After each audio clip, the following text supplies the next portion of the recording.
చాలా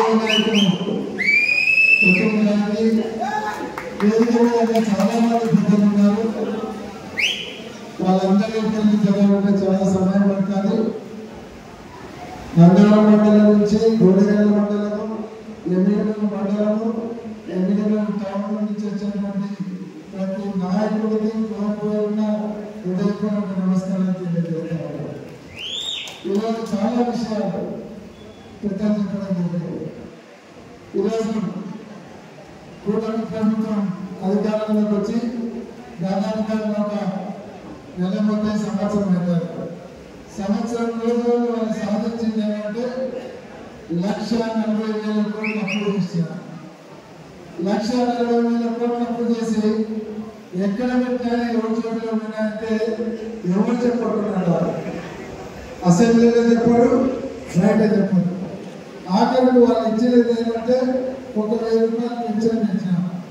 ఆ 1,000 రూపాయలు పెన్షన్ పెంచి చంద్రబాబు నాయుడు గారు స్వయంగా పెన్షన్ పోతాడు. వాళ్ళ ఇంట్లో కాఫీ తయారు చేస్తారు.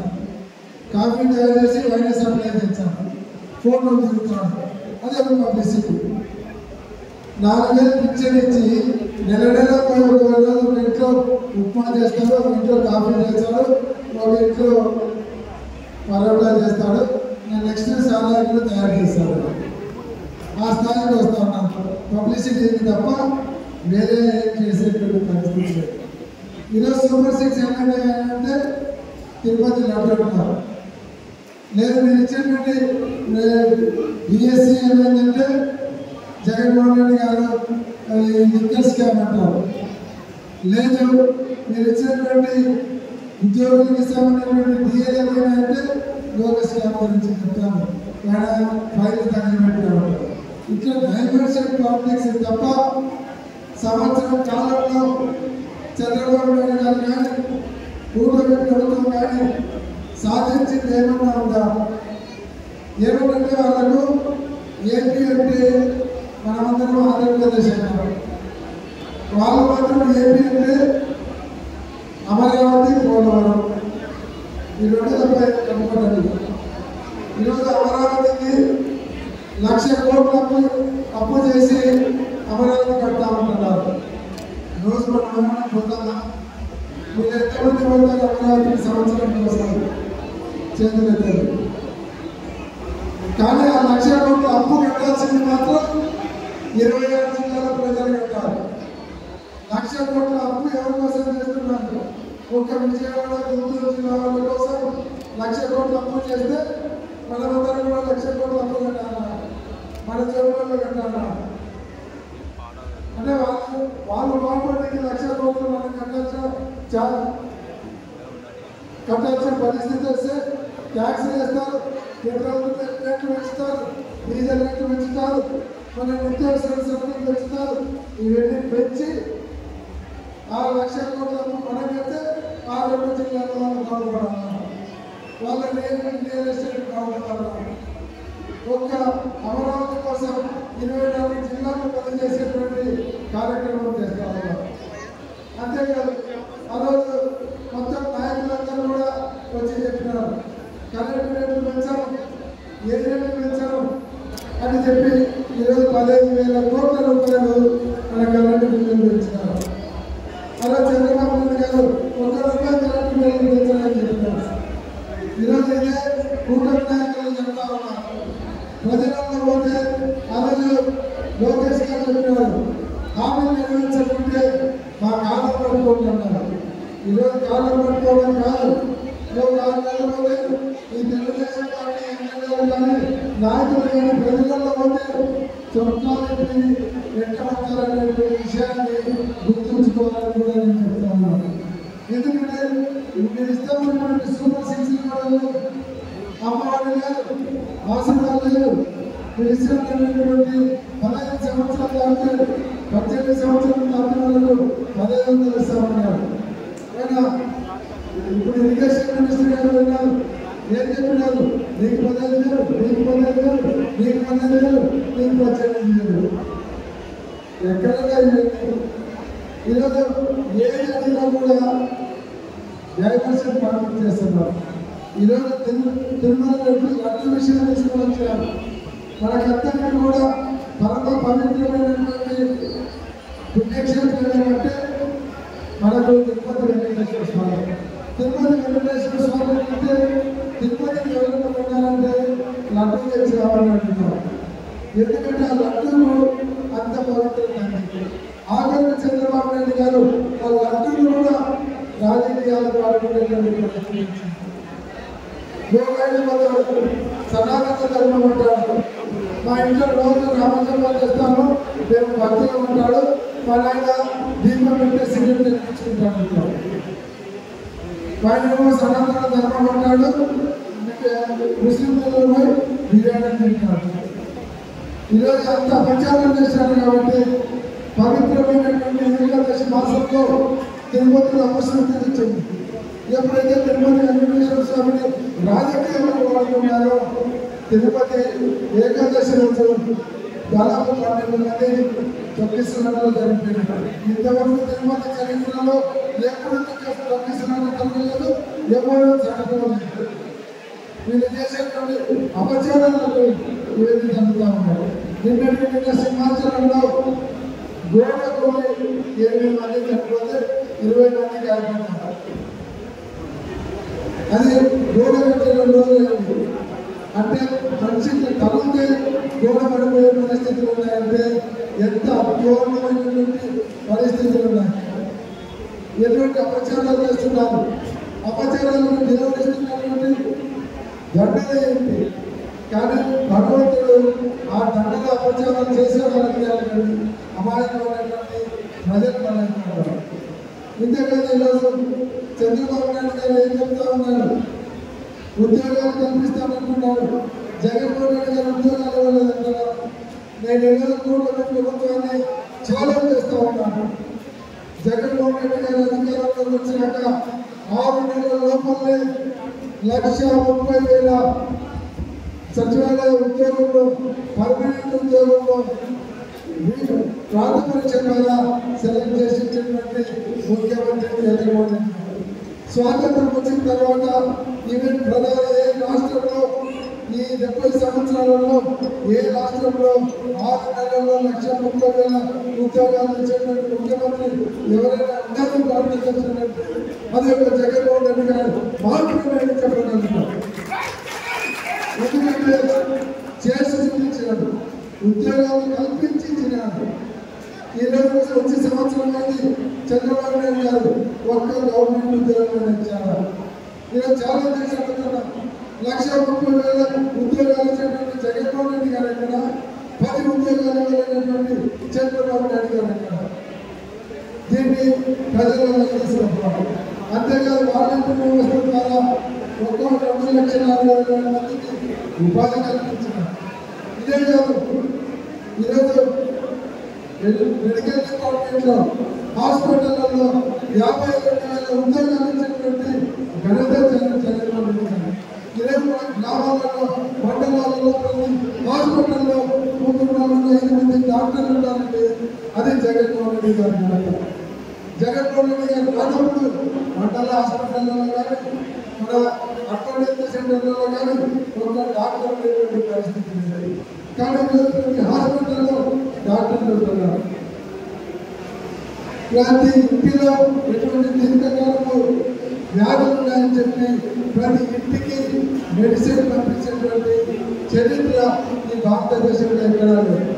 ఇంటికి మందులు తెచ్చేయాలంటే ఎక్కడా లేదు. ఈరోజు కన్నా ముందుగా 1వ తేదీ మందులు కొనుక్కోపోయే పరిస్థితి, తల్లిదండ్రులు కొనుక్కోపోయే పరిస్థితి లేదు.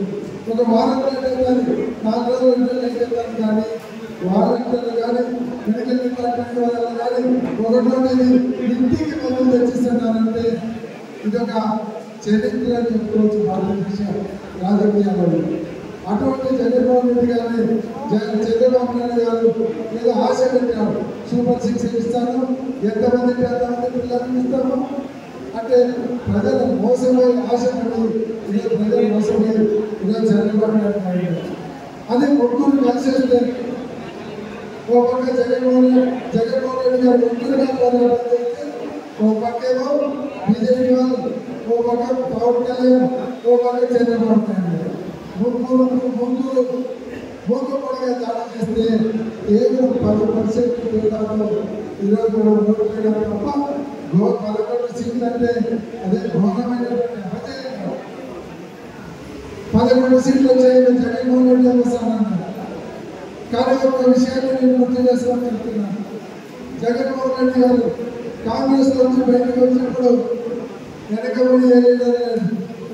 వాయిన వాళ్ళమ్మ మాత్రమే బయటకు వచ్చారు. వచ్చి 23 సీట్లకు వచ్చారు. మళ్ళీ 121 సీట్లకు వెళ్ళారు.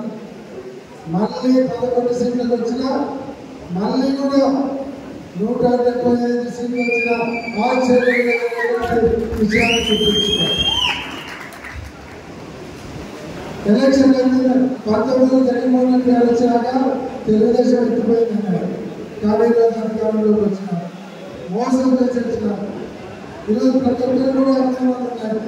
ఇది ప్రజా తీర్పు కాదు, ఈవీఎం మిషన్ల తీర్పు అనేటువంటి. కాబట్టి ఇటువంటి మనం కూడా జాగ్రత్తగా నాయకులకు అడగదు. ఈరోజు జరిగినటువంటి విషయాలని ప్రజలలో తీసుకోవాలి. ప్రజలు మనం చైతన్యవంతం చేయాలి.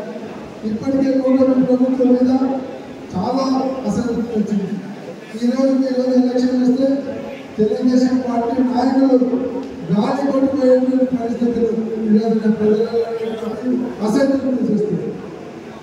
కాబట్టి ఈరోజు దాన్నంతా కూడా మన ప్రజలలో తీసుకుపోవాలి. ఈరోజు ఎమ్మెల్యే కాన్స్టిట్యూన్సీలో కూడా 15,000 మెజార్టీతో మనం అపజయం చెందడం జరిగింది. కానీ ఖచ్చితంగా నేను చెప్తున్నాను, మళ్ళీ రేపు రాబోయే ఎలక్షన్లలో ఖచ్చితంగా వైఎస్ఆర్ కాంగ్రెస్ పార్టీ జెండా 100% ఎగిరిస్తారని కూడా చెప్తున్నాను. కాబట్టి బలీయమైనటువంటి నాయకత్వం ఈరోజు కార్యకర్తలు నాయకులందరూ కూడా ఎక్కడ కూడా వాళ్ళు పట్టుదల కానీ పట్టు కానీ సమాధానమైంది. ఈరోజు ఈ మీటింగ్లో చూస్తే బ్రహ్మాండంగా నాయకులందరూ కలిసి వచ్చినారు. ఈరోజు ఏదో ఎలక్షన్ మీటింగ్ లాగా ఈరోజు నాయకులు కార్యకర్తలు కలిసి వచ్చారంటే ఎంత ఉత్సాహం ఉంది, ఎంత పట్టుదల ఉంది అనేటువంటి దానిని ఈరోజు ఇక్కడ తరలించినటువంటి నాయకులు కార్యకర్తలు నిదర్శనం. కాబట్టి ఖచ్చితంగా ఇదే పట్టుదలతో కలిసిమెలిసి ముందుకోవాలి.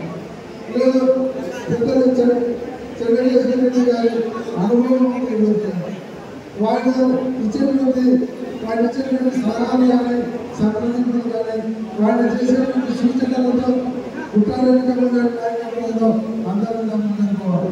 ఎందుకంటే ఈరోజు ఆమె ఇన్ఛార్జిగా ఉంది. కాబట్టి ఈరోజు వాళ్ళిద్దరు కలిసి కాన్స్టిట్యూషన్ ముందర తీసుకుపోయే దాంట్లో ఖచ్చితంగా ఉందన్నారు. ఈ రెండు కుటుంబాలు కలిసి ముందర ఉన్నాయంటే ఖచ్చితంగా రాబోయే ఎన్నికలలో అటు సర్పంచ్ ఎలక్షన్ కానీ, మండల ఎలక్షన్ కానీ, మున్సిపల్ ఎలక్షన్ కానీ విజయం సాధించడం ఖచ్చితంగా విజయం సాధిస్తారు. మన విజయం ఉంటుంది రేపు రాబోయే లోకల్ బాడీ ఎలక్షన్ నుంచి స్టార్ట్ అవుతుందని కూడా నేను తెలియజేస్తున్నాను. కాబట్టి ఎటువంటి తెలుగుదేశం పార్టీ వాళ్ళు చేసేటువంటి అరాచకాలు కానీ అన్యాయాలు కానీ ఎవరైనా భయపడాల్సిన అవసరం లేదు.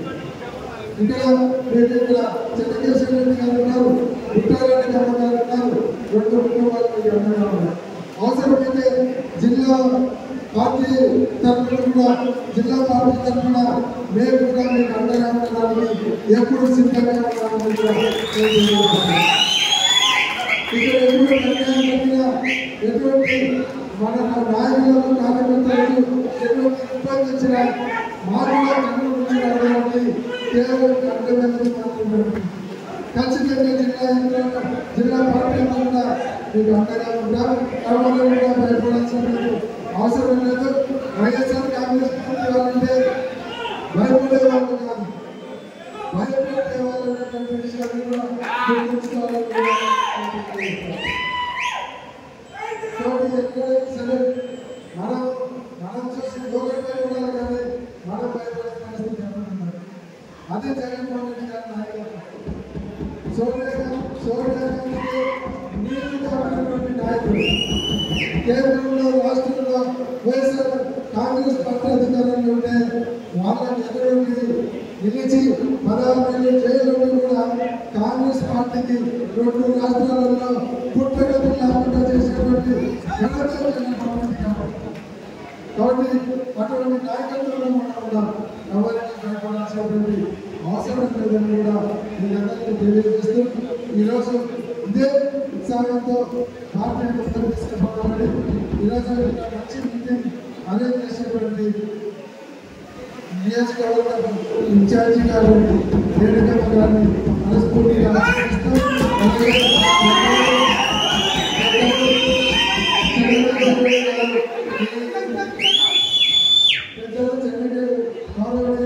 చెన్నకేశ్వరరెడ్డి గారు ఈ మీటింగ్ వచ్చి ఈ మీటింగ్ కళ తీసుకుని వారికి అలాగే పాల్గొన్నటువంటి జగన్మోహన్ రెడ్డి గారు